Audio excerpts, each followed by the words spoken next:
and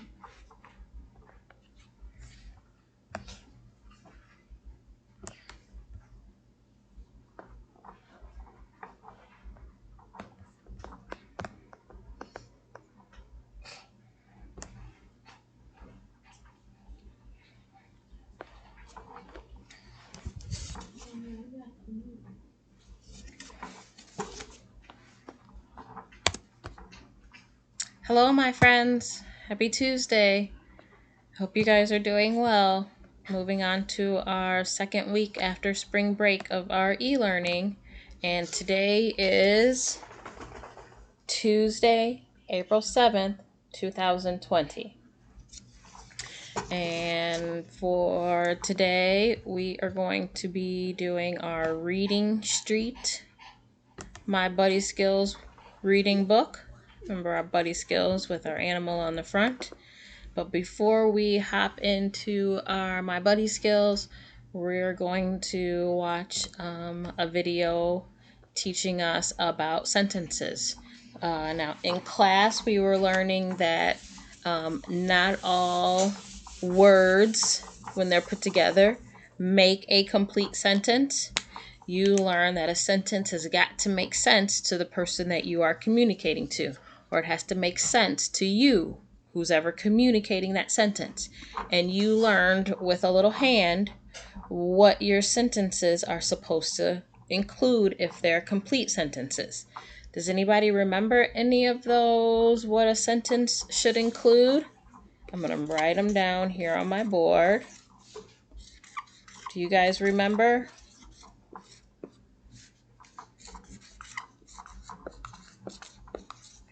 Okay, so I've written 3 of them on my board here. So your sentence, it should have a who.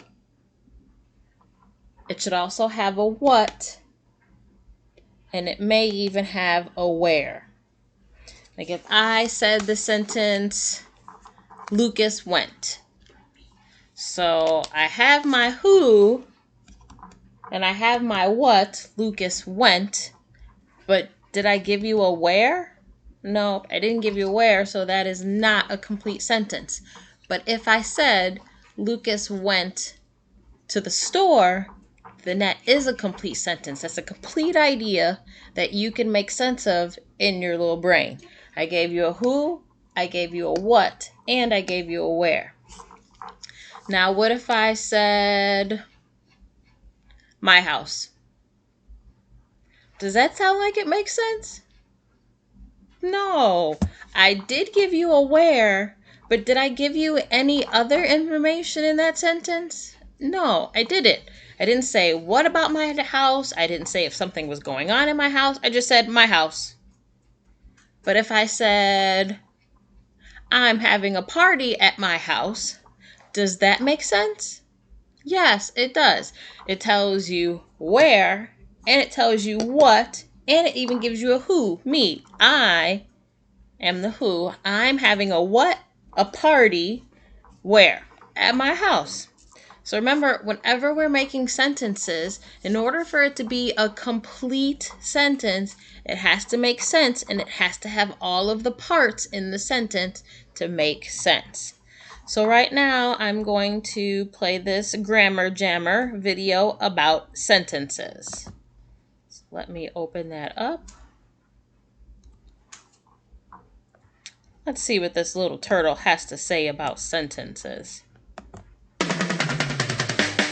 We're going to sing you a little grammar song about a little group of words that get along.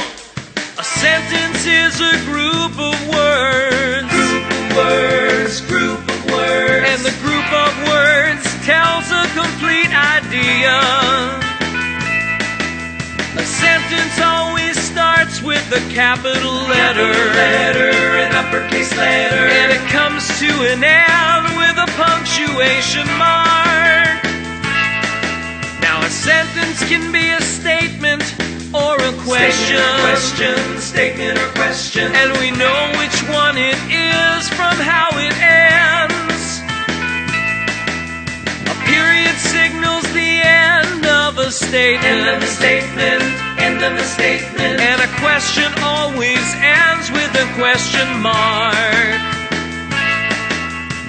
How are the waves? How are the waves? The waves are cool, they totally rule. We're going to sing you a little grammar song about a little group of words that get along. No matter what kind of sentence you decide to write, there are two important parts that you will use. The subject's what the sentence is all about. And the predicate is the action that you choose. An example of a subject is Adam and Kim. It tells us who or what the sentence is about. Now the predicate of this sentence is play at the beach. It's the action that the subject's acting out. Adam and Kim play at the beach. Adam and Kim play at the beach. So you see, a sentence is a very special group of words indeed. It makes it fun for us to read. All right, my friends. I'm gonna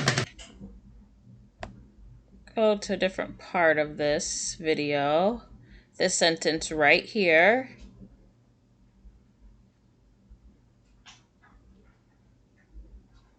Okay, so we have this sentence says, Adam and Kim play at the beach.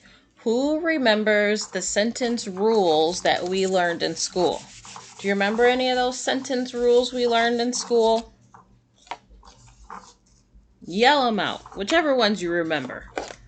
I'm going to try to get all of them. Let's see. All right. I heard someone say that a sentence always begins with a what? An uppercase letter. All of our sentences always begin with an uppercase letter. All right, so that's one of our rules. Come on, someone else yell out something else. Anything. Okay, I heard someone say something about punctuation, period. I couldn't hear very well. But our sentences also always end in punctuation, whether it's a period or a question mark. Who remembers the last punctuation? What's the last punctuation? Exclamation point. All right, so our sentences should always end with punctuation. A period, a question mark, or an exclamation point. What else? What other sentence rules do we have? What about when you are writing your words? Your words should be close, but not touching. Yes, so whenever you're writing your words in your sentences, they should be close, but not touching. And what about after you're done writing that word? What is supposed to happen after you're done writing that word? There should be a what? A finger space. A finger space after that word. All right, so our sentence rules are, they always start with an uppercase letter. They always end with punctuation. Your letters in your words are close, but not touching. And after the words, there's always a finger space when you're writing them. We call it a finger space, but there's usually a bigger space when you're reading them after the words. All right, I'm going to see if anybody can remember this. Here's a word in the middle of this sentence. It's not at the beginning, it's in the middle. But this word has an uppercase K on it. Does anyone know why this word Kim has an uppercase letter on it? Do you remember why there would be an uppercase letter in the middle of a sentence at the beginning of a word? Kim is a what? Kim is a name, yes, and we always put an uppercase letter on names. All right, awesome job. So again, our sentence rules are they always start with an uppercase letter.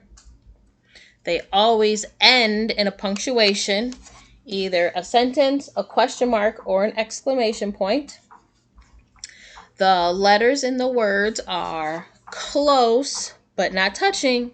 And there's always finger space or a larger space after each word. Great job.